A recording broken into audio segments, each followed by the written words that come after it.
Hello students, एक बार फिर से आप सभी का स्वागत है एडुपत आचार्य क्लासेस के एप्लीकेशन पर। तो जैसा कि स्टूडेंट्स आप सभी को पता है कि हम पॉलिटी की सीरीज़ हम कंप्लीट कर रहे हैं। तो यहाँ पर देखो, भारतीय राजव्यवस्था में हमने कहाँ तक पढ़ लिया था। भारतीय राजव्यवस्था में हमने कल क्लास स्टार्ट करी थी नागरिकता की। तो नागरिकता, जैसा कि आप सभी को पता है, भारतीय संविधान के कौन से भाग में है? तो भाग 2 के अंदर है, ठीक है। और कौन से अनुच्छेदों के अंतर्गत नागरिकता से संबंधित प्रावधान मिलते हैं? तो आपके अनुच्छेद 5 से लेकर 11 तक के अंतर्गत। तो यहाँ ये कंप्लीट हमने ये अनुच्छेद है ये पढ़ लिए थे। किस प्रकार से नागरिकता का अर्जन किया जाता है वो आज हम पढ़ने वाले हैं, ठीक है। तो आपकी नागरिकता जो है 5 प्रकार से अर्जित की जाती है। तो एक इंटरेस्टिंग तरीके से समझाऊंगी। तो यहाँ क्लास कंप्लीट आपको देखनी है। तो क्या करेंगे, हेडिंग लगा देंगे, नागरिकता हम लोग पढ़ रहे हैं। नागरिकता अर्जन के प्रकार।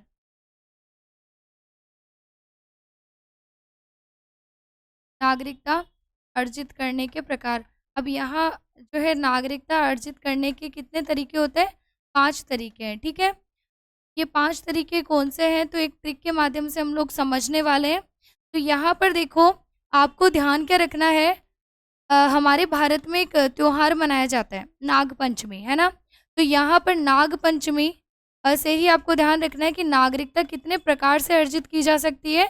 तो आपके 5 प्रकारों से अर्जित की जा सकती है नाग पंचमी, ऐसे याद रखना है। नाग यानी क्या हो जाएगा? नागरिकता। और पंचमी यानी क्या हो जाएगा कि नागरिकता कितने प्रकारों से अर्जित की जा सकती है? तो आपके 5 प्रकारों से, ठीक है। अब देखो स्टूडेंट्स, हम लोग भारतीय हैं और भारतीय होने के नाते हमें गर्व है। तो नागरिकता हमारी भारतीय है, यही हमें एक क्या देती है, एक विशिष्ट पहचान देती है, एक आपके विश्व पटल के अंतर्गत, ठीक है। तो वैश्विक स्तर पर पहचान दिलाने का काम हमारी भारतीय नागरिकता करती है। भारतीय होने के नाते हमें गर्व है। तो हमारी नागरिकता कैसी हो गई? ब्रांडेड हो गई कि नहीं? तो ब्रांड से ही हम याद करेंगे कि नागरिकता आपके 5 प्रकारों से जो अर्जित की जा सकती है, इसमें जो है कौन कौन से तरीके हैं, ठीक है। भाई देखो, यहाँ पे हमने समझा कि नाग पंचमी मतलब 5 प्रकारों से अर्जित की जा सकती है। अब यह 5 प्रकार कौन कौन से हैं, तो वो हम समझने वाले हैं। तो यहाँ पर सिंपल सी ट्रिक हो जाएगी आपकी ब्रांड, ठीक है। तो यहाँ पर ब्रांड से आपको ध्यान रखना है, ये नागरिकता जो है ब्रांड, मतलब ये ब्रांड के अंदर ही 5 जो प्रकार है वो छुपे हुए हैं, ठीक है। और इन प्रकारों से नागरिकता अर्जित की जा सकती है। तो इस ब्रांड के अंदर जो सबसे पहला जो अक्षर है, इसका अर्थ क्या हो जाएगा? बर्थ, अर्थात जन्म से। बर्थ अर्थात जन्म से कोई व्यक्ति नागरिक होता है। जैसे हम लोग, हमारा जन्म भारत में हुआ, हमारा बर्थ सर्टिफिकेट यहीं का बना, फिर आधार कार्ड, फिर वोटर आईडी, और हम लोग जो है यहीं के भारत के अंतर्गत जन्मे और भारत के ही नागरिक बन गए, ठीक है। दूसरा होता है तरीका कौन सा? आपका रजिस्ट्रेशन के माध्यम से। तो यहाँ पर ये रजिस्ट्रेशन के माध्यम से भी क्या की जा सकती है? नागरिकता अर्जित की जा सकती है। रजिस्ट्रेशन मतलब क्या हो गया आपका? पंजीकरण के माध्यम से। जैसे मान लो कि आप किसी अन्य देश के नागरिक हैं या थे किसी समय के अंतर्गत, लेकिन आपको भारतीय राष्ट्र में या भारत राष्ट्र के अंतर्गत क्या है? निष्ठा है। आप भारत के नागरिक बनना चाहते हैं, आगे का जो जीवन है भारत में व्यतीत करना चाहे या नहीं करना चाहे, इससे कोई मैटर नहीं करता, लेकिन आप किसी दूसरे देश की नागरिकता त्याग कर भारत की नागरिकता अर्जित करना चाहते हैं। भाई देखो, भारत की नागरिकता अगर अर्जित करनी है तो 2 देशों की नागरिकता एक साथ में नहीं रख सकते। जो भारत में कैसी नागरिकता है? इकहरी नागरिकता। तो किसी अन्य देश का कोई व्यक्ति नागरिक होगा तो उसको खुद की नागरिकता का त्याग करना पड़ेगा, और उसके बाद में तत्पश्चात वो क्या कर सकता है? भारत की नागरिकता ग्रहण कर सकता है, ठीक है। तो यहाँ पर दूसरा जो तरीका कौन सा आ गया नागरिकता ग्रहण करने का, अर्जित करने का? तो वो आ गया आपका रजिस्ट्रेशन। आर से क्या हो जाएगा? रजिस्ट्रेशन, अर्थात पंजीकरण के माध्यम से। तो यहाँ पर बी से हमने समझ लिया है क्या? बर्थ के माध्यम से। आर से हमने समझ लिया क्या? रजिस्ट्रेशन या फिर आपके पंजीकरण के माध्यम से। यहाँ तक क्लियर हो गया? अब देखो यहाँ पर जो है ए का क्या अर्थ है? तो ए का मतलब क्या है? Area wise. एरिया वाइज कैसे नागरिकता मिलती है? एरिया का अर्थ हो जाएगा क्षेत्र समाविष्टि। जैसे मान लो भारत को कोई भी क्षेत्र अगर कोई दूसरा देश अगर उपहार के स्वरूप में देता है, ठीक है, या फिर हमने खरीदा है किसी अन्य देश से कोई भी एक जमीन का टुकड़ा, तो वहां पर निवास करने वाले व्यक्ति कहाँ के नागरिक हो जाएंगे? क्षेत्र समाविष्टि, उस क्षेत्र विशेष के भारत में समाविष्टि, भारत में विलय के दौरान वो कहाँ के नागरिक हो जाएंगे? भारत के नागरिक हो जाएंगे, ठीक है। तो यहाँ पर क्या आ जाएगा दूसरा पॉइंट? क्षेत्र समाविष्टि के आधार पर, क्षेत्र समाविष्टि के आधार पर वो भारत के नागरिक हो जाएंगे। यहाँ तक क्लियर हो गया? क्षेत्र समाविष्टि के आधार पर या फिर एरिया वाइज। तो ब्रांड के अंदर हमने BRA तक क्लियर कर लिया है, ठीक है। अब यहाँ पर नेक्स्ट क्या आ जाएगा आपका, नेचुरलाइजेशन। नेचुरलाइजेशन से मतलब क्या हो जाएगा आपका, नेचुरलाइजेशन से मतलब हो जाएगा कि प्राकृतिक रूप से। अब देखो स्टूडेंट्स, यहाँ पर जो आपका प्राकृतिक रूप से जो नागरिकता अर्जित करने का तरीका है ना, ये पंजीकरण से के द्वारा नागरिकता प्राप्त करने के तरीके से थोड़ा सा ही क्या है, भिन्न है।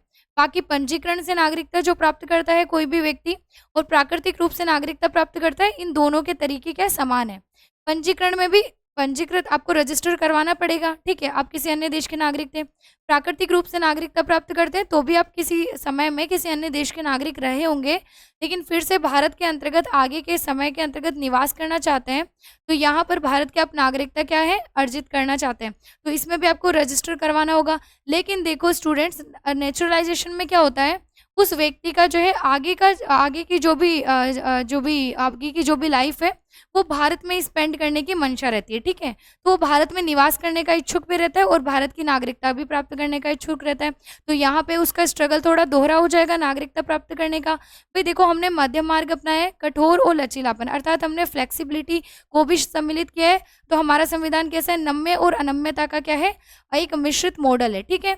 तो यहाँ पर नागरिकता प्राप्त करना इजी किसके लिए हो जाता है, पंजीकरण के माध्यम से। प्राकृतिक रूप से थोड़ा सा टफ हो जाता है, जिसके अंदर आपको भारतीय जो कलाएं हैं उनका, लोक विज्ञान का ज्ञान होना आवश्यक है, और साथ ही 8वीं अनुसूची में वर्णित जो मानक भाषाएं हैं, 22 भाषाएं, जिसके अंतर्गत कौन सी आती है आपके, सिंधी आ गई, कश्मीरी है, उर्दू है, बोडो, डोगरी, मैथिली, संताली, मलयालम, कन्नड़, तमिल, तेलुगु, और इसके अलावा गुजराती है, पंजाबी है, ठीक है, असमिया है, उड़िया है। तो ये सभी 22 भाषाओं का क्या होना चाहिए आपको, ज्ञान। साथ ही हम हिंदी को भी सम्मिलित करते हैं, ठीक है भाई, हिंदी तो हमारी राजकीय भाषा है ही। तो यहाँ पर कौन सा हो जाएगा, फोर्थ जो तरीका कौन सा हो जाएगा आपका नागरिकता प्राप्त करने का, प्राकृतिक रूप से या फिर नेचुरलाइजेशन के माध्यम से। क्लियर। अब यहाँ पर फिफ्थ तरीका कौन सा है आपका, डेसेंट्स। डेसेंट्स का मतलब क्या हो जाएगा कि वंशानुगत, अगर आप भारत के वंशज हैं लेकिन आपका निवास कहीं और पर है, चलो निवास से मैटर नहीं करता है, भारत में भी आप निवास कर रहे हैं, लेकिन भारत के आप वंशज रहे हैं, भारत से आपका क्या है, रक्त संबंध रहा है, ठीक है। जैसे आपके पूर्वज भारत के हैं, आपके दादा या दादी में से एक, माता या पिता में से एक, तो यहाँ भारत से क्या हो गया, आपका रक्त संबंध हो गया। लेकिन अभी आपने जैसे किसी कारणवश किसी अन्य देश की नागरिकता अर्जित कर ली हो, चाहे हो सकता है कि आप कोई शिक्षा प्राप्त करने के लिए चले जाएं, लेकिन और हो सकता है किसी अन्य देश के लाभ आप प्राप्त करना चाहे वहाँ की नागरिकता प्राप्त करने के लिए, तो यहाँ पर जो 5वां प्रकार कौन सा आ जाएगा आपका, डेसेंट्स। डेसेंट्स के अंतर्गत क्या आता है आपका, वंशानुगत, ठीक है। तो वंशानुगत जो है, वंशानुगत वंश के आधार पर भी क्या होगा कि आप नागरिकता भारत की प्राप्त कर सकते हैं, ठीक है। तो यहाँ पर 5 प्रकार आ जाते हैं जिनके माध्यम से जो है आपको नागरिकता दी जाती है। क्लियर हो गया। तो यहाँ क्या करेंगे, एक बार स्क्रीनशॉट ले लीजिए, सही प्रकार से लिख रहा हो, दिखाई दे रहा होगा तो आप लिख लें, ठीक है। तो यहाँ पर देखो, नोट्स के फॉर्म में आपको लिखना कैसे है वो भी मैं आपको समझा दूंगी, तो एक बार आप स्क्रीनशॉट ले लेंगे।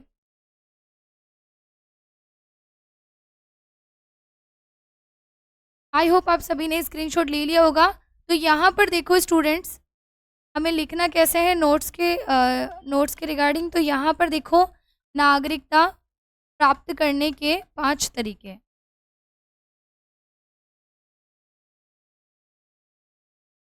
और ये कौन सी नागरिकता, भाई भारत की नागरिकता की बात चल रही है, पर्टिकुलर हम भारत की बात कर रहे हैं, तो यहाँ पर भारतीय नागरिकता भी लिख लो भाई, भारतीय नागरिकता प्राप्त करने के 5 तरीके। एक चीज तो क्लियर रखो कि भारत के अंदर क्या है, इकहरी नागरिकता का प्रावधान है। ना तो कोई व्यक्ति भारत के साथ में यूएस की नागरिकता अर्जित कर सकता है, ना ही कोई ब्रिटेन की नागरिकता अर्जित कर सकता है। तो हमने संविधान के जब स्रोत पढ़े थे तब समझा था कि ब्रिटेन से ही हमने क्या किया है, इकहरी नागरिकता का प्रावधान ग्रहण किया है। और जैसे आपके यूएसए के अंतर्गत देखिए तो वहाँ पर 50 कैंटन है, वहाँ के जो राज्य हैं, प्रांत है, उनको क्या कहा जाता है, कैंटन।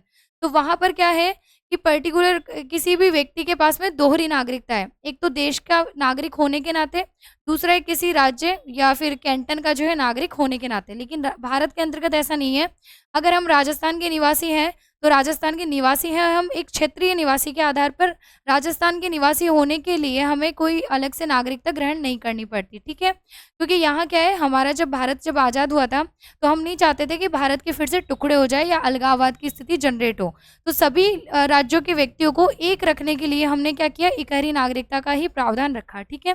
तो यहाँ पर इकहरी नागरिकता है भारत की नागरिकता, और यह नागरिकता प्राप्त करने के 5 तरीके। तो ये पाँचों तरीके जो है हम लिख लेंगे। तो यहाँ सबसे पहला कौन सा हो जाएगा, जन्म से। अब यहाँ देखो स्टूडेंट्स, ये जन्म से हो गया, चाहे प्राकृतिक रूप से हो गया, पंजीकृत हो गया, या फिर आपका जो क्षेत्र समाविष्टि के आधार पर हो गया, या वंशानुगत हो गया।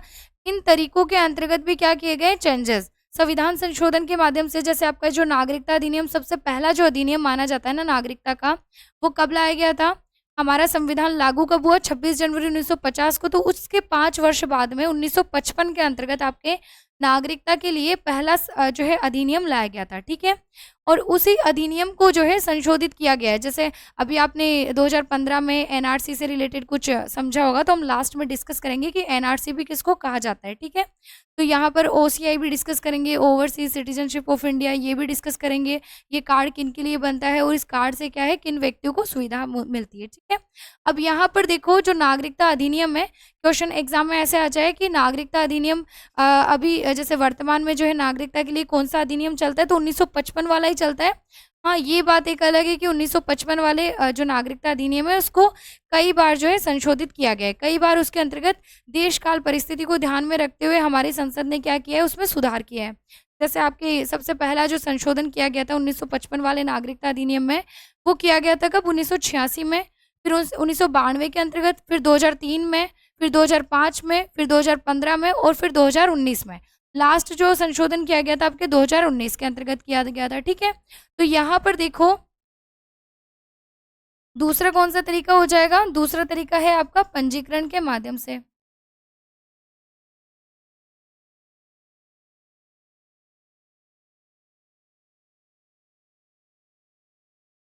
पंजीकरण के माध्यम से, ठीक है। फिर है तीसरा तरीका आ जाएगा आपका प्राकृतिक रूप से।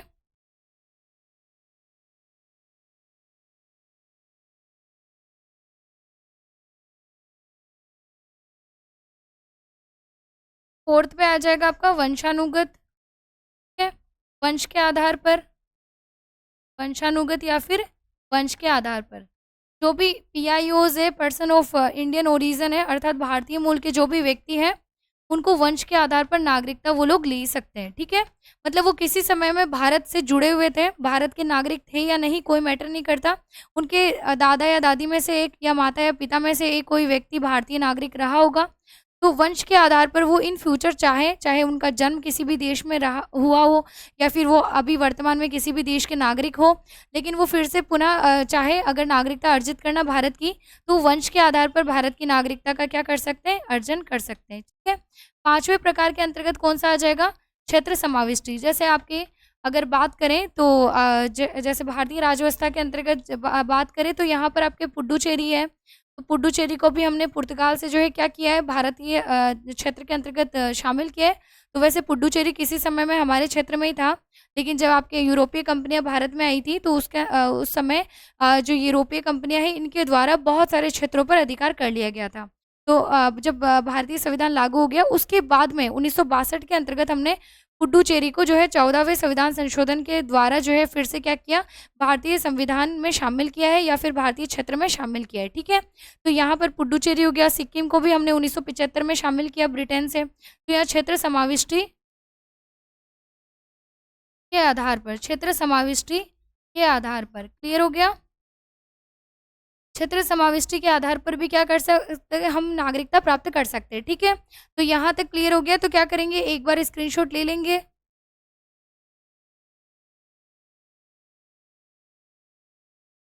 अब देखो स्टूडेंट्स, जो है नागरिकता का जो अधिनियम है वो हम पढ़ते हैं। तो यहाँ पर हेडिंग डाल देंगे कि भाई भारतीय नागरिकता अधिनियम 1955, ठीक है। तो भारतीय नागरिकता अधिनियम 1955, भारतीय नागरिकता अधिनियम 1955। अब ये जो भारतीय नागरिकता अधिनियम 1955 है ना, इसके अंतर्गत आपके सारे प्रकार आ जाएंगे। जिनके माध्यम से हमने क्या करी है, नागरिकता अर्जित, मतलब हमने नहीं करी, हम कर सकते हैं, ठीक है। तो यहाँ पर सारे वो प्रकार आ जाएंगे जिनके माध्यम से आपकी नागरिकता अर्जित की जा सकती है। अब देखो स्टूडेंट्स, मैंने आपको कल क्या बताई थी, कल की क्लास में, कि जब जैसे 1946 में क्या होता है, 6 दिसंबर 1946 को क्या होता है कि हमारी जो है संविधान सभा का गठन होता है। क्लियर यहाँ तक? तो संविधान सभा का गठन, अब इसको क्या कार्य दिया गया था, संविधान निर्माण का कार्य है, तो ऑब्वियसली बात है संविधान निर्माण पे काम करेगी। तो संविधान निर्माण पे इसने क्या कर लिया, काम करना शुरू कर दिया, तो संविधान का ये निर्माण करने लग गई। लेकिन अनएक्सपेक्टेड जो आपका भारत और पाकिस्तान का विभाजन है, वो आपके 1947 में जब संविधान बनकर तैयार भी नहीं हुआ, उससे पहले हो गया, ठीक है। भाई सबको पता तो था भाई भारत आज़ाद तो होगा, लेकिन ये नहीं था, निश्चित नहीं था कि भारत और पाकिस्तान के टुकड़े हो जाएंगे या भारत के टुकड़े हो जाएंगे 2 भागों में। तो यहाँ पर देखो आपका 1949 में जाकर जो है संविधान बनकर रेडी हुआ है। भाई इतना विस्तृत संविधान, जिसमें मूल रूप से भाग 22 और 395 अनुच्छेद थे, 8 अनुसूचियां थी मूल रूप से। तो इतने बड़े संविधान को बनाने में समय तो लगता ही है, और उस वक्त भारत की सिचुएशंस भी क्रिटिकल थी, तो सभी प्रावधानों को ध्यान में रखकर संविधान बनाया गया। तो बीच में ही क्या हो जाता है, आपका 1947 में विभाजन हो जाता है। अब 1950 में जाकर क्या हुआ है, संविधान लागू।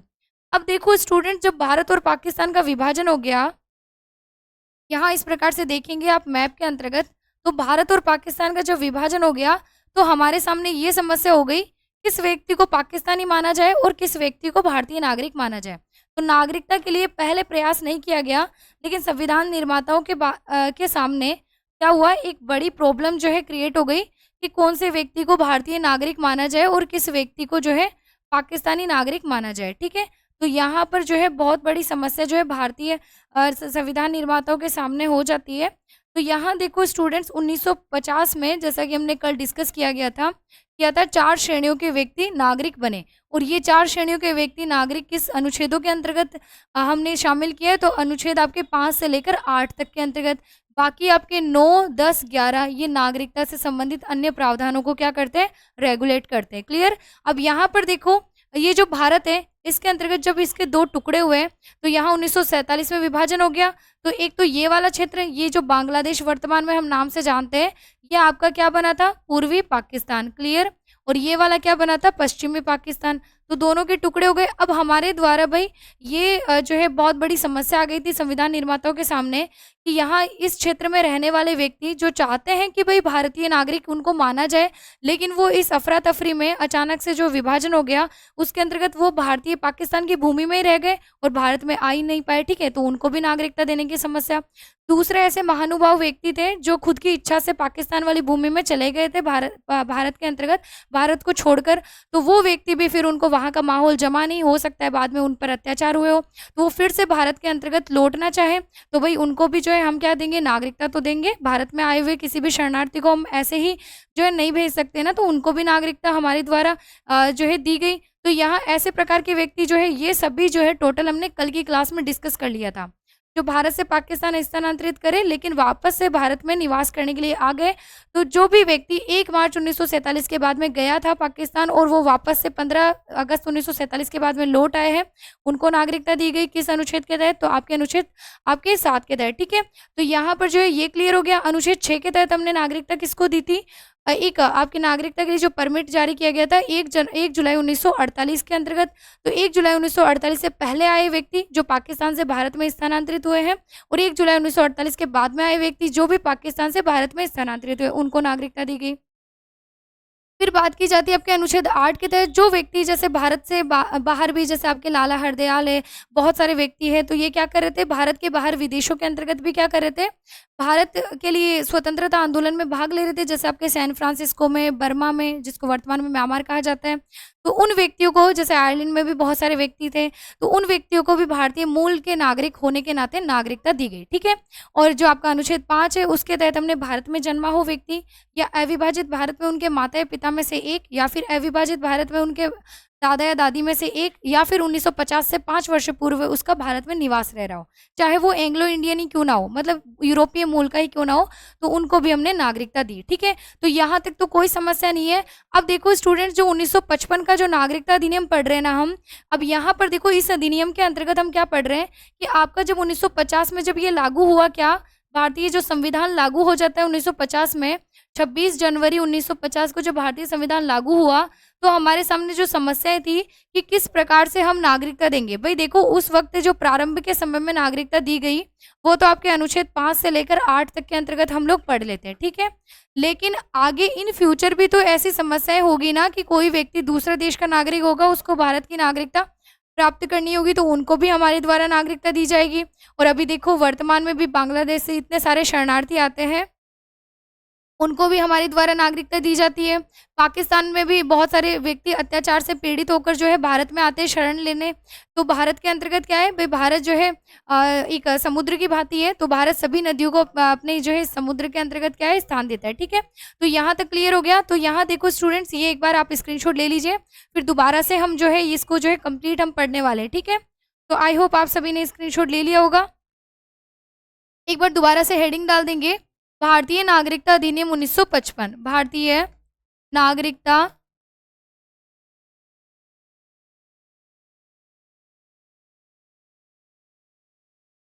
भारतीय नागरिकता अधिनियम 1955।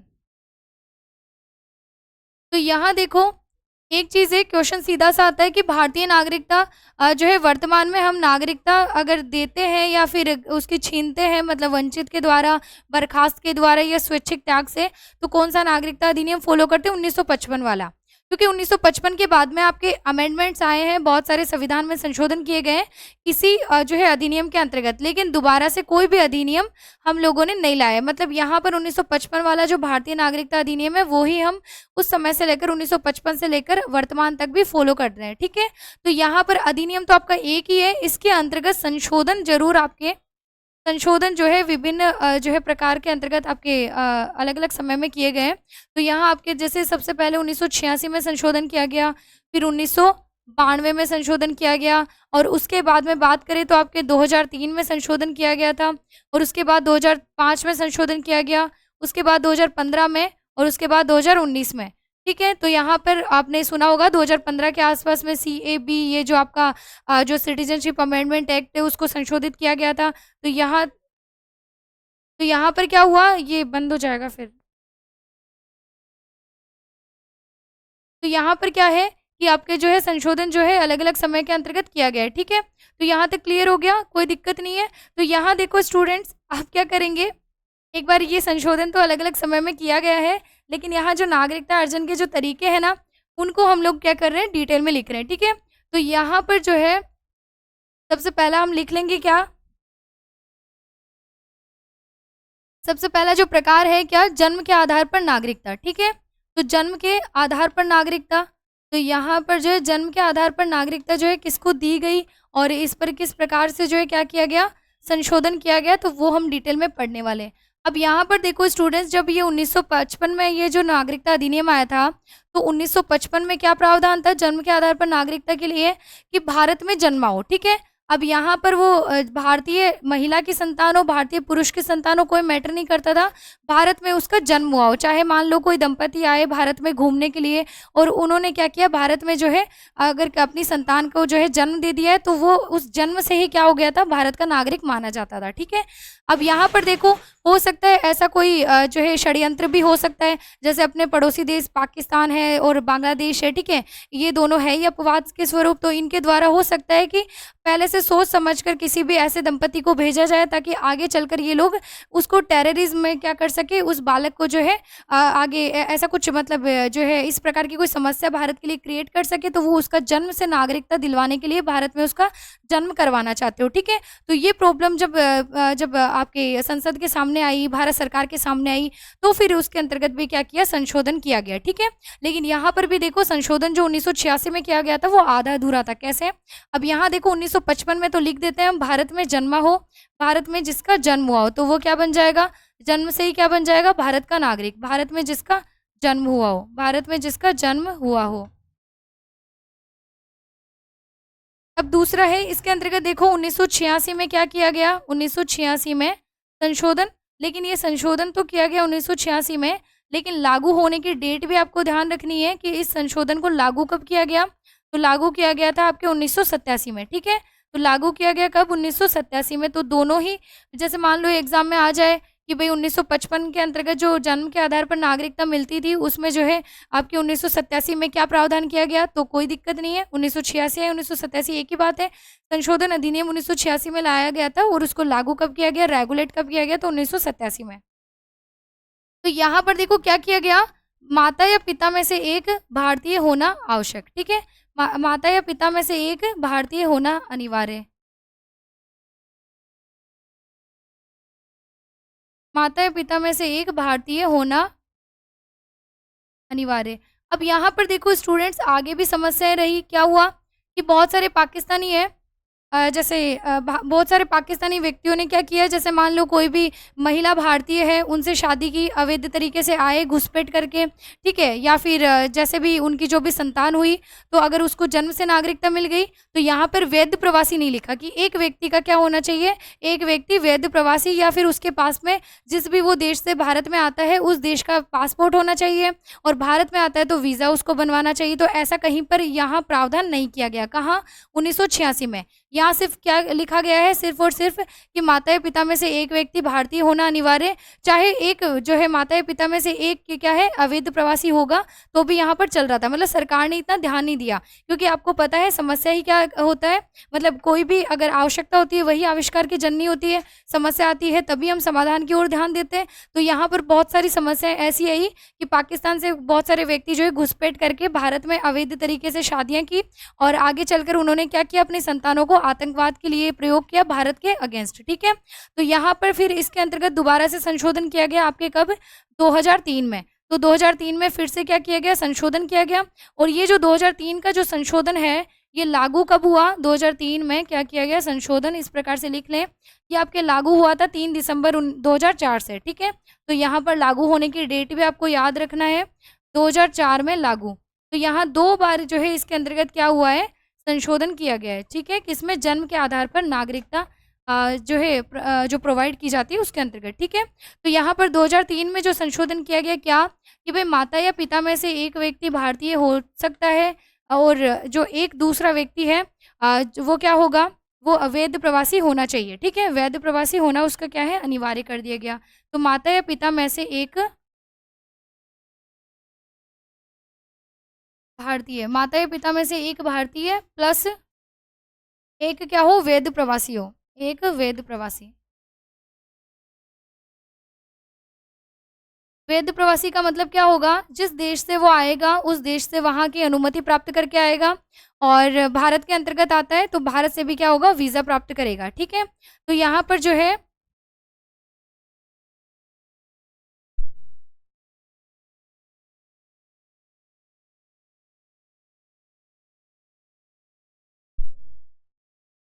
तो यहाँ पर देखो स्टूडेंट्स, एक जो है वैध प्रवासी होना अनिवार्य, ठीक है। तो यहाँ पर हम लिख लेंगे क्या कि जो है पासपोर्ट और वीज़ा उसके पास में होना चाहिए। पासपोर्ट किसका, स्वदेश का, जिस देश से वो आया है, जिस देश की उसके पास में क्या है, नागरिकता, ठीक है। और वीज़ा किसका होना आवश्यक है, वीज़ा जो है भारत का जो है अप्रूवल करवाना आवश्यक है, क्लियर। तो यहाँ पर देखो स्टूडेंट्स, भारत से भी बहुत सारे नागरिक जाते हैं किसी अन्य देश के अंतर्गत, तो भारत से उनको अनुमति लेनी पड़ती है, और भारत से जब वो अनुमति लेंगे तो पासपोर्ट बनवाना होगा, और पासपोर्ट आपके, अगर आप 18 वर्ष से ऊपर की आयु में है तो आपके 3,500 के अंतर्गत बन जाता है। अगर आप अल्पवयस्क है तो 1500 के आसपास में आपका पासपोर्ट बन जाता है, 1 हफ्ते में बन जाएगा, ठीक है। तो यहाँ पर पासपोर्ट आपको मिल जाता है। फिर जो वीज़ा है ना, उसकी जो है राशि अलग अलग होती है उस देश के अनुसार। तो वीज़ा फिर वहाँ की आपको एम्बेसी से प्राप्त करना होता है, उस पर्टिकुलर देश के जिस देश में आप जाना चाह रहे हैं, ठीक है। तो यहाँ पर जो है स्वदेश का तो वीज़ा होना, पासपोर्ट होना चाहिए, और जिस जैसे भारत के अंतर्गत आ रहा है यह प्रवासी, तो भारत का क्या होना चाहिए, इसके पास में वीज़ा होना चाहिए, ठीक है। तो यहाँ क्या करेंगे, एक बार स्क्रीनशॉट ले लीजिए। जन्म के आधार पर जो नागरिकता है, आपके नागरिकता अधिनियम 1955 के अनुसार, वो हमने पढ़ लिया है। इसके बाद में हम देखते हैं कि वंश के आधार पर नागरिकता का अर्जन कैसे किया जा सकता है। तो यहाँ क्या करेंगे, एक बार आपने आई थिंक स्क्रीनशॉट ले लिया होगा। अब आगे बढ़ते हैं, दूसरा क्या हो जाएगा, इसी के अंतर्गत लिख लेंगे, वंश के आधार पर नागरिकता, वंश के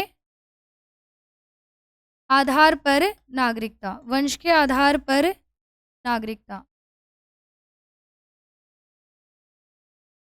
अब यहाँ पर देखो स्टूडेंट्स, वंश का मतलब क्या हो जाएगा, वंश का सीधा सा मतलब है ब्लड रिलेशन, ठीक है। तो यहाँ पर जो भी व्यक्ति जो किसी समय में भारत के नागरिक रहे हैं या नहीं भी रहे, अगर उनका जन्म भी किसी अन्य देश में हुआ है, जैसे मान लो यूएसए में भारतीय कोई जो है दंपति रहते हैं और उनकी संतान को वो जन्म कहाँ पर देते हैं? यूएस में। और यूएस में क्या है कि जन्म के आधार पर भी कोई व्यक्ति नागरिक बन जाता है, क्योंकि वहाँ की जनसंख्या कम है और वो ये चाहते हैं कि अगर भारतीय बच्चा कोई भी जन्म लेता है तो उसको वो अनिवार्य रूप से भारत वहाँ का नागरिक बनाए, ठीक है? अमेरिका का। तो अगर मान लो वहाँ के व्यक्ति जैसे मान लो कोई भी एक जैसे कोई भी एक महिला पुरुष वहाँ पर अगर अपने बच्चे को जन्म देते हैं, अगर वो चाहें कि भाई भारत में उसको नागरिकता दिलवाएँ, तो वो क्या करेंगे, 18 वर्ष की आयु के होने के बाद में 6 माह के भीतर उसको भारतीय कॉन्सुलेट में उसका पंजीकरण करवाएँगे। अन्यथा वो क्या करेंगे, जन्म के बाद ही 1 वर्ष के भीतर ही भारतीय कॉन्सुलेट में उसका पंजीकरण करवा देंगे और भारत का उसका पासपोर्ट जो है लेंगे। वहाँ का पासपोर्ट उसके पास में नहीं होना चाहिए, भारत का पासपोर्ट होगा, तभी वो भारत का नागरिक माना जाएगा, ठीक है? इस आधार पर नागरिकता मिल गई। इसके अलावा क्या होगा कि अगर मान लो कि वहाँ की उनके पास में नागरिकता है, लेकिन वो फिर से भारत के नागरिक बनना चाहते हैं, तो क्या होगा, भारत के अंतर्गत आएँगे, भारतीय कॉन्सुलेट में क्या करवाएँगे, खुद के जो है नाम को रजिस्टर्ड करवाएँगे, ठीक है? अब रजिस्टर्ड करवाने के बाद में क्या होगा कि जो है भारत की नागरिकता के लिए अप्लाई कर सकेंगे, लेकिन अनिवार्य शर्त क्या रहेगी, उनके माता या पिता में से एक या दादा या दादी में से एक व्यक्ति क्या होना चाहिए, न भारतीय नागरिक होना चाहिए। क्लियर हो गया? तो यहाँ पर देखो स्टूडेंट्स 1955 में क्या प्रावधान था? 1955 में देखो थोड़ा-सा ना महिलाओं के साथ में भेदभाव किया गया था। क्या? कि पिता का भारतीय होना अनिवार्य था, चाहे माता किसी भी अन्य देश की हो सकती है। लेकिन यहाँ पर देखो क्या एक महिला को अधिकार नहीं है कि वो किसी जो है किसी भी विदेशी पुरुष से विवाह कर सकती है और फिर अपने जो है अपनी संतान को भारतीय नागरिकता दिलवा सकती है। तो ऐसा महिलाओं के द्वारा आगे क्या किया गया, महिलाओं के द्वारा जब आपत्ति जताई गई तो इसको भी संशोधित किया गया 1992 में। तो यहाँ 1955 के अंतर्गत क्या था, वंश के आधार पर नागरिकता कैसे मिलती थी? जो है क्या पिता का भारतीय होना अनिवार्य। पिता का भारतीय होना अनिवार्य।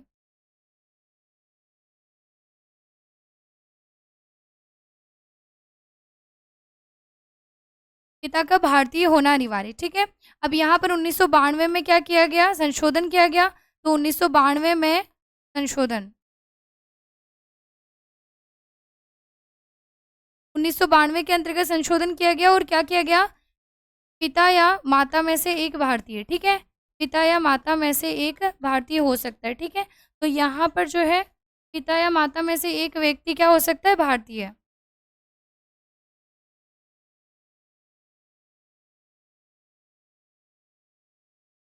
पिता या माता में से एक व्यक्ति भारतीय हो सकता है और एक किसी अन्य देश का नागरिक होगा, लेकिन फिर भी अगर वो भारत के लिए क्या करेंगे, जो है नागरिकता के लिए नागरिकता प्राप्त करवाना चाहते हैं अपने बालक या बालिका को, तो वो क्या कर सकते हैं, नागरिकता दिलवा सकते हैं, ठीक है?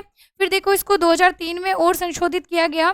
तो वही 2003 में जो आया था ना संशोधन अधिनियम, तो जन्म के आधार पर भी आपने क्या देखा, वैध प्रवासी वाला जो है वीजा पासपोर्ट वाला जो है अनिवार्य कर दिया गया रूल। और यहाँ पर भी क्या किया गया, आपके जो है 3 दिसंबर 2004 से इसको लागू करके, कौन से अधिनियम को, 2003 वाले अधिनियम को। तो यहाँ पर क्या किया है, संशोधन अधिनियम है, भई ये अधिनियम नहीं है, अधिनियम तो 1955 का ही अभी तक जो है हम लोग क्या कर रहे हैं, फॉलो कर रहे हैं। तो यहाँ 2003 के संशोधन अधिनियम को फिर क्या किया गया, यहाँ पर माता या पिता में से एक व्यक्ति भारतीय, माता या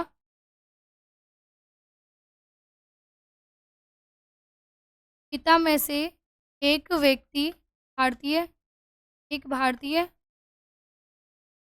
अब यहाँ देखो इसके बाद में जो है एक क्या कर दी गई अनिवार्य शर्त,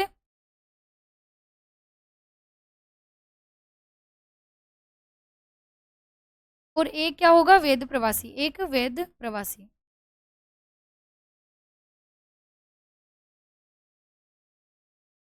अब यहाँ देखो एक चीज़ है, माता या पिता में से भी हो सकते हैं आपके और दादा या दादी में से भी, दादा या दादी में से। तो यहाँ मान लो आपकी तीसरी जनरेशन कोई है भारतीय परिवार की, वो भी अगर नागरिकता लेना लेना चाहे और उसके माता-पिता को अन्य देश की नागरिकता है, लेकिन उसके दादा या दादी में से एक व्यक्ति भारतीय है, भारतीय नागरिकता उनके पास में है, तो भी वो क्या कर सकते हैं, भारतीय नागरिकता का अर्जन कर सकते हैं। तो दादा या दादी में से या फिर माता या पिता में से।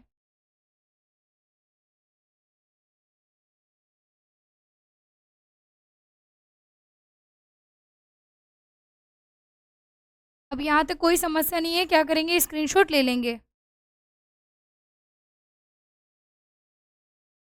इतना क्लियर हो चुका है। अब देखो स्टूडेंट्स, नेक्स्ट हम पढ़ते हैं कि आपके जो पंजीकरण के माध्यम से जो नागरिकता अर्जित करने का प्रावधान आपकी नागरिकता अधिनियम 1955 के अंतर्गत रखा गया है, तो किस प्रकार से नागरिकता दी जाती है? तो यहाँ पंजीकरण के माध्यम से या पंजीकरण के द्वारा। पंजीकरण का सीधा सा अर्थ है रजिस्ट्रेशन के द्वारा। आपको क्या करवाना होगा भाई, भारत की जो है, भारत के अंतर्गत अगर नागरिकता लेना चाहते हैं तो भारत में जो है रजिस्टर करवाना होगा अपना नाम, और जिस देश से आप आए हैं, शरणार्थी के रूप में आए हैं या फिर किसी भारत में किसी अन्य उद्देश्य के लिए आए हैं, नागरिकता लेकिन आप प्राप्त करना चाहते हैं, तो यहाँ आपको रजिस्टर करवाना होगा। तो पहले जब 1955 में ये जब था प्रावधान, तो 1955 में क्या था, नागरिकता प्राप्त करने या नागरिकता के लिए आवेदन करने से पूर्व आपको 6 महीने में भारत में निवास आवश्यक था। ठीक है, तो यहाँ पर लिख लेंगे नागरिकता प्राप्त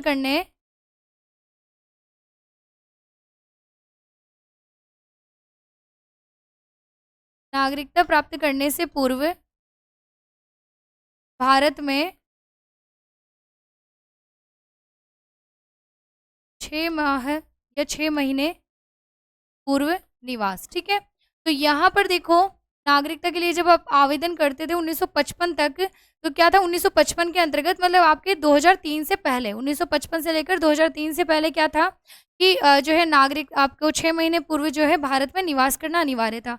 लेकिन 6 माह कोई बड़ी कोई अवधि नहीं होती है, तो उसको हम नहीं मान सकते कि उसकी भारत में पूर्ण निष्ठा हो चुकी है। ठीक है, तो यहाँ पर जो है ब्रेन वॉश किया गया व्यक्ति आ सकता है, भारत में आकर कोई भी अवैधानिक कार्य कर सकता है, भारत को और भारतीय संपत्ति को, किसी भी प्रकार की भारतीय लोगों को जो है क्या कर सकता है, किसी भी प्रकार की क्षति पहुंचा सकता है। तो इसीलिए हमने क्या किया, वर्तमान में जो आपके प्रावधान कर दिया गया है, तो वर्तमान में क्या किया गया है, वर्तमान में जो प्रावधान है वो क्या है कि भाई भारत में अगर वो नागरिकता के लिए अप्लाई करेगा तो पहले जाकर रिपोर्ट तो करवाएगा कि भाई वो भारत में रह रहा है, लेकिन यहाँ पर जो है भारत के अंतर्गत जो है जो उसको रहने की जो है क्या मिल जाएगी, अनुमति तो मिल जाएगी, लेकिन नागरिकता के लिए जब वो आवेदन करेगा ना, उससे 7 वर्ष पूर्व उसका निवास जो है भारत में होना अनिवार्य होना चाहिए। ठीक है, तो नागरिकता प्राप्त करने या नागरिकता के लिए आवेदन करने प्रकार से लिख सकते हैं, नागरिकता के लिए आवेदन करने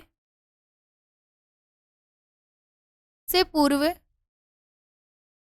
7 वर्ष भारत में निवास।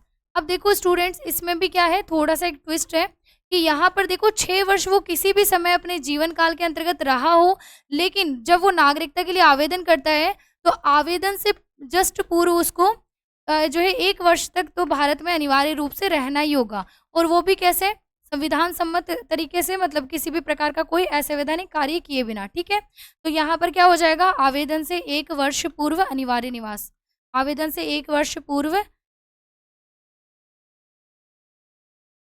अनिवार्य निवास।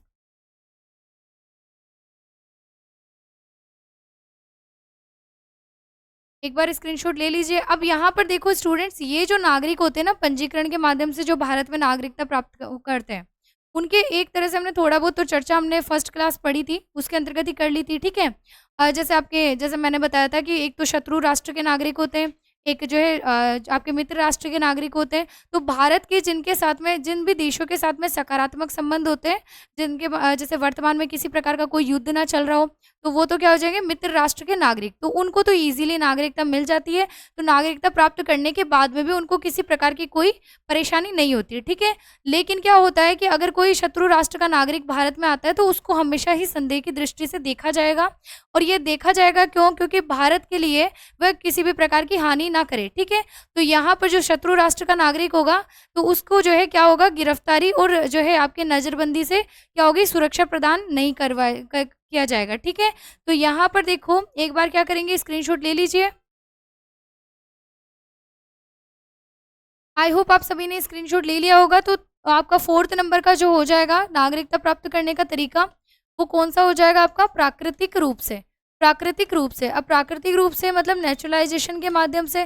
प्राकृतिक रूप से भी क्या होता है कि वो किसी अन्य देश का नागरिक था किसी समय में, लेकिन वर्तमान में वो भारत का नागरिक बनना चाहता है। तो यहाँ पर देखो प्राकृतिक रूप से अगर कोई व्यक्ति नागरिक बनना चाहता है, वो संदेह के अंतर्गत भी नहीं आना चाहता, तो उसको भारत में क्या होगी, पूर्ण निष्ठा दिखानी पड़ेगी। पूर्ण निष्ठा का मतलब क्या हो गया, तो यहाँ पर देखो, इसमें देखो जैसे वर्तमान में ही लिख लेते हैं हम, वर्तमान के अंतर्गत क्या किया गया है, तो यहाँ पर क्या है कि भारतीय ज्ञान विज्ञान का क्या होना चाहिए, ज्ञान व कलाओं का जो है ज्ञान होना चाहिए, भारतीय ज्ञान व कलाओं का, या भारतीय विज्ञान व कलाओं का जो है इसके पास में क्या होना चाहिए, ज्ञान होना चाहिए। ठीक है, तो यहाँ पर अच्छे प्रकार से हम लिख लेंगे भारतीय विज्ञान व कलाओं का ज्ञान, भारतीय विज्ञान व कलाओं का ज्ञान होना अनिवार्य। ठीक है, अब यहाँ पर भारतीय कला, जैसे मान लो कि आप अगर आप व्लॉग्स देखते हैं तो आप देखोगे, एक है नमस्ते कोहे के नाम से, आप देखोगे वो जापान का नागरिक है, लेकिन भारत के अंतर्गत वो निवास कर रहा है और भारत की नागरिकता उसको मिल जाएगी, क्योंकि उसके द्वारा भी कहा गया है कि वो 11 वर्ष तक भारत के अंतर्गत पूर्ण निष्ठा के साथ में निवास करेगा। तो यहाँ पर जो है भारतीय कला वो सीख रहा है, जैसे वायलिन भी बजाता है वो, ठीक है, और भारत की जैसे जो मानक भाषाएं 22 भाषाएं वो भी वो सीख रहा है। तो यहाँ पर क्या हो जाएगा, प्राकृतिक रूप से उसको नागरिकता मिल जाएगी। ठीक है, तो यहाँ पर जैसे आपका सीमा हैदर वाला केस है ना, वो किसके अंतर्गत आ जाएगा, पंजीकरण के माध्यम से नागरिकता प्राप्त करने के अंतर्गत, लेकिन वो शत्रु राष्ट्र की नागरिक ही मानी जाएगी। और इस आधार पर देखो मीडिया को भी क्या नहीं किया गया, प्रतिबंधित नहीं किया गया है, उसके घर के बाहर भी सब जगह कैमराज लगे हुए हैं, तो उसको गिरफ्तारी से भी संरक्षण प्राप्त नहीं रहेगा इन फ्यूचर, और ना ही उसको नजरबंदी से सुरक्षित रखा जा सकता है। सरकार जो है कभी भी चाहे तो संदेह की दृष्टि से उसको क्या कर सकती है, गिरफ्तार भी कर सकती है और नजरबंद भी कर सकती है। ठीक है, तो यहाँ पर देखो स्टूडेंट्स, वर्तमान के अंतर्गत आपके नागरिकता जो प्राकृतिक रूप से अगर अर्जित करेंगे तो यहाँ एक तो क्या शर्त हो जाएगी कि भारतीय जो है विज्ञान और कलाओं का उसके पास में क्या होना चाहिए, ज्ञान होना चाहिए, साथ ही 11 वर्ष भारत में निवास होना चाहिए, 11 वर्ष भारत में, इसके द्वारा जो है 11 वर्ष भारत में निवास होना अनिवार्य है। इसके अलावा क्या है कि आपकी जो 8वीं अनुसूची में वर्णित, 8वीं अनुसूची में, संविधान में भाई आपके 12 अनुसूची है ना, जिसमें 8वीं अनुसूची आपके भारतीय मानक भाषाओं से संबंधित है। हमने ये क्लास कंप्लीट कर ली है, तो यहाँ पर देखो ये क्लास कंप्लीट करने के बाद में आप अनुसूचियों वाली क्लास भी जरूर देखें। तो यहाँ पर देखना है 8वीं अनुसूची में वर्णित, 8वीं अनुसूची में वर्णित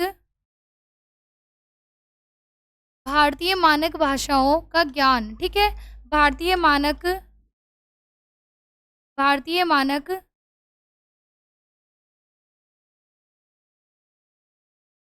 भाषाओं का ज्ञान किसको होना चाहिए, जो प्राकृतिक रूप से नागरिकता भारत की अर्जित करना चाहता है। तो यहाँ पर देखो आपके जैसे इसके अंतर्गत जैसे आपकी कौन सी आ जाएगी, हिंदी है। ठीक है, इसके अलावा हिंदी के अलावा है मणिपुरी है। ठीक है, अब मणिपुरी के बाद में जैसे कोंकणी है, कोंकणी के अलावा आ जाती है आपकी मलयालम है, मलयालम आ गई। उसके बाद में पंजाबी ले लेते हैं, और दक्षिण भारत के अंतर्गत आपके तमिल आ गई, तेलुगु है, इसके अलावा है कन्नड़ है, और सिंधी है, और आपकी 4 भाषाएं जो आपके जो 12वां संविधान संशोधन के द्वारा जो है जोड़ी गई थी, कौन सी, 2003 में जोड़ी गई थी ना। तो यहाँ पे बोडो, डोगरी, मैथिली बिहार के अंतर्गत बोली जाती है, मैथिली और संथाली, संथाल जनजाति के द्वारा बोली जाती है। तो यहाँ पर ये भाषाएं कुल जो है टोटल कितनी हो चुकी है, एक है संस्कृत भी है आपकी, संस्कृत ये हमारी सभी भाषाओं की जननी मानी जाती है, भारोपीय परिवार की जो भाषा है उनकी। तो यहाँ पर 2, 3, 4, 5, 6, 7, 8, 9, 10, 11, 12, 13, 14। इसके अलावा देखो स्टूडेंट्स आपकी गुजराती भी है, 15 हो चुकी है, गुजराती आ गई, असमिया है, असमिया, उड़िया है, हो गई। ठीक है, इसके अलावा कुछ एक भाषाएं और है जो आपके कहाँ पर बोली जाती है, बांग्ला है। ठीक है, भारत के अंतर्गत ये जो 22 मानक भाषाएं हैं इनको जो है सम्मिलित किया गया है, और इन भाषाओं का ज्ञान जो है किसके पास में होना आवश्यक है, जो भी प्राकृतिक रूप से नागरिकता का अर्जन करना चाहे। ठीक है, तो यहाँ आई होप टोटल कंप्लीट हो चुकी होगी।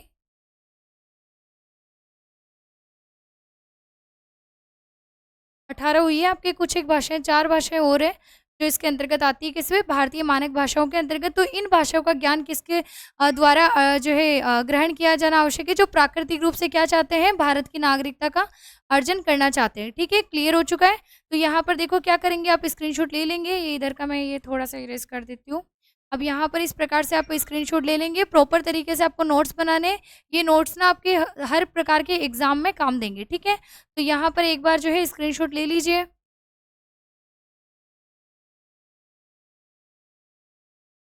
आई होप आप सभी ने स्क्रीनशॉट ले लिया होगा। तो 5th नंबर पे हम बात करते हैं किस प्रकार के नागरिक, यहाँ पर जो है क्षेत्र समाविष्टि के आधार पर, क्षेत्र समाविष्टि के आधार पर। क्षेत्र समाविष्टि का मतलब क्या हो गया, कि कोई क्षेत्र है, उस क्षेत्र का हमने क्या किया है, उपहार के स्वरूप, जैसे हो सकता है इन फ्यूचर हम इटली को लेकर आ जाएँ, ठीक है? बट ऐसा नहीं है, ये खैर मीम्स की बात है। अब यहाँ पर देखो कि मान लो कोई दूसरा देश है, भारत और दूसरे देश के मध्य क्या होता है, कोई एग्रीमेंट साइन होता है, कोई समझौता होता है, तो भारत जो है कोई अपना हिस्सा कोई दूसरे देश को दे दे, या फिर दूसरा देश का कोई भी टुकड़ा जो है भारत अर्जित कर ले, तो वहाँ के जो है क्षेत्र का अर्जन करने के फलस्वरूप ही, उस क्षेत्र के भारत में समाविष्टि करने के फलस्वरूप ही क्या होगी, वह ज़मीन तो भारत की होगी, वह भूभाग तो भारत का होगा, साथ ही वहाँ निवास करने वाली जनसंख्या है, वो भी किसकी हो जाएगी, भारत की हो जाएगी, ठीक है? तो यहाँ पर जो है भारत की जो है, जैसे क्षेत्र समाविष्टि के आधार पर जो है नागरिकता का जो है अर्जन किया जाता है, तो यहाँ पर क्या लिखेंगे कि भारत द्वारा विदेशी भूमि के अधिग्रहण करने पर, विदेशी भूमि, ये देखो भारत की ना साम्राज्यवादी नीति तो है नहीं, हम शांतिपूर्ण सहअस्तित्व में बिलीव करते हैं, तो लेकिन फिर भी हो सकता है कि भारत जो है किसी समय में आगे चलकर, क्योंकि देखो विदेशी जो विदेश नीति होती है ना, उस पर पर्टिकुलर एक जो व्यवस्थापिका है आपका, उसका भी प्रभाव पड़ता है, और व्यवस्थापिका के अंतर्गत जो संचालित करने वाले जो व्यक्ति हैं, व्यक्तित्व हैं, वो चेंज होते रहते हैं, ठीक है? तो यहाँ उनका भी जो है कभी कभार क्या होता है, जैसे हमारी विदेश नीति का झुकाव कभी अमेरिका की तरफ हो जाता है, कभी रूस की तरफ हो जाता है, तो वो यही है कि मानव का व्यवहार है ना, वो भी एक क्या करता है, एक महत्व रखता है, ठीक है? तो मानव व्यवहार भी राजनीतिक व्यवहार को बदलने की क्षमता रखता है। तो यहाँ पर जो है भारत द्वारा जो है विदेशी भूमि का अधिग्रहण करने पर, तो यहाँ पर क्या आ जाएगा, भारत द्वारा जो है, भारत सरकार द्वारा विदेशी भूमि का अधिग्रहण करने पर, अथवा क्षेत्र, किसी क्षेत्र विशेष के, किसी क्षेत्र किसी क्षेत्र विशेष के, जैसे हमने किया ही है अभी 100वां जो संविधान संशोधन किया था, कब, 2015 में, तो हमने हमने क्या किया, अपने 111 क्षेत्र, क्योंकि हम लोग तो ज़्यादा देने में बिलीव करते हैं, तो 111 क्षेत्रों का हस्तांतरण तो हमने किसको कर दिया, बांग्लादेश को, और मात्र 51 जो क्षेत्र है हमने कहाँ पर लिए, भारत की भूमि के अंतर्गत शामिल किए 2015 के अंतर्गत 100वें संविधान संशोधन के माध्यम से। तो यहाँ पर जो है किसी क्षेत्र के समाविष्टि के आधार पर, ठीक है, क्या किसी क्षेत्र विशेष के भारत में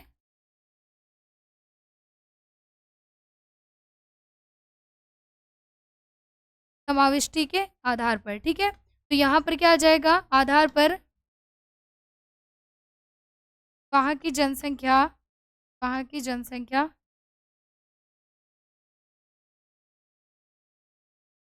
को उस दिनांक से किसकी जनसंख्या माना जाएगा, भारत की, ठीक है?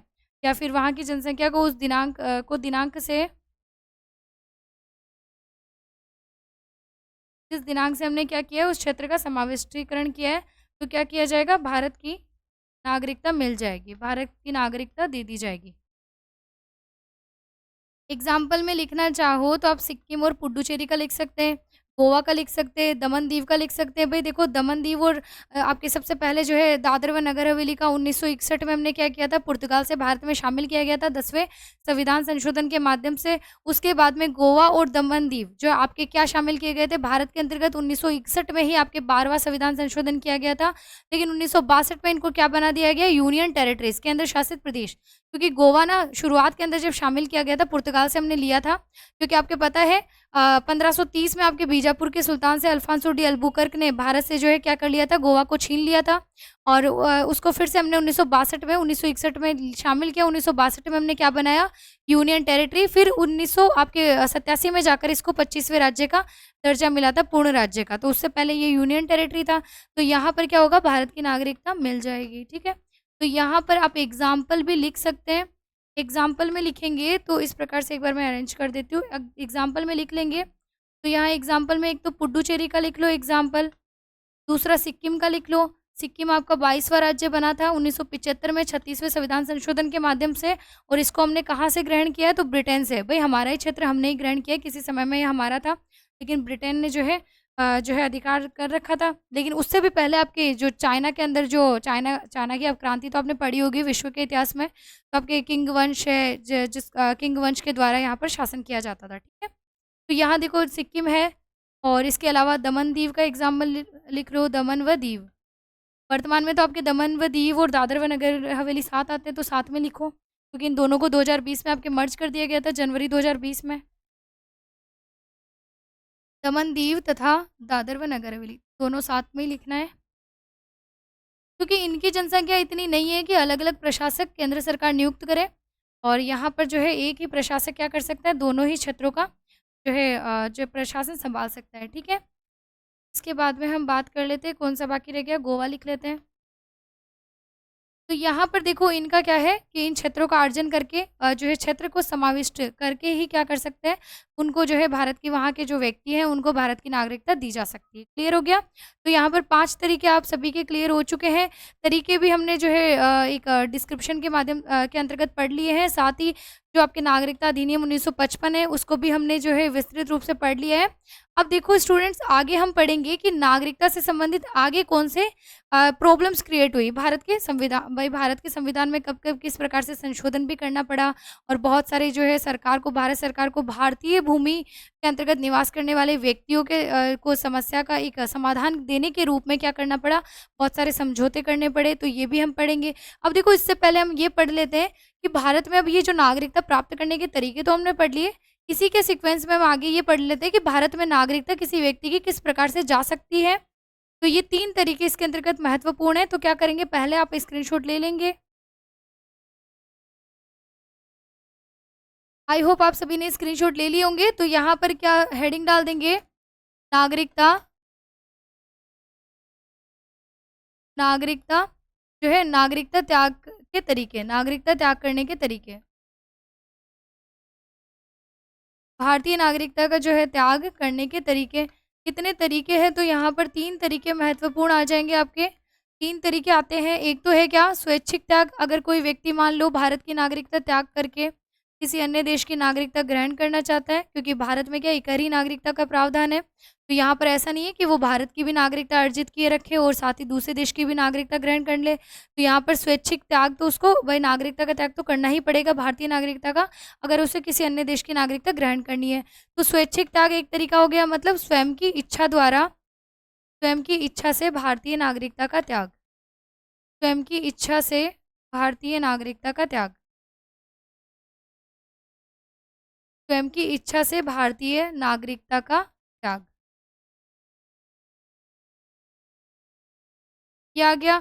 अब उसके बाद में हम देखेंगे दूसरा जो तरीका है, दूसरे तरीके में क्या आ जाएगा, यहाँ आ जाएगा आपका क्या आ जाएगा, बर्खास्त। अब देखो बर्खास्त जो तरीका है ना, बर्खास्त के अंतर्गत क्या आता है कि बर्खास्त अगर मान लो किसी देश की आपने नागरिकता ग्रहण कर ली, लेकिन भारत की नागरिकता का आपने त्याग नहीं किया,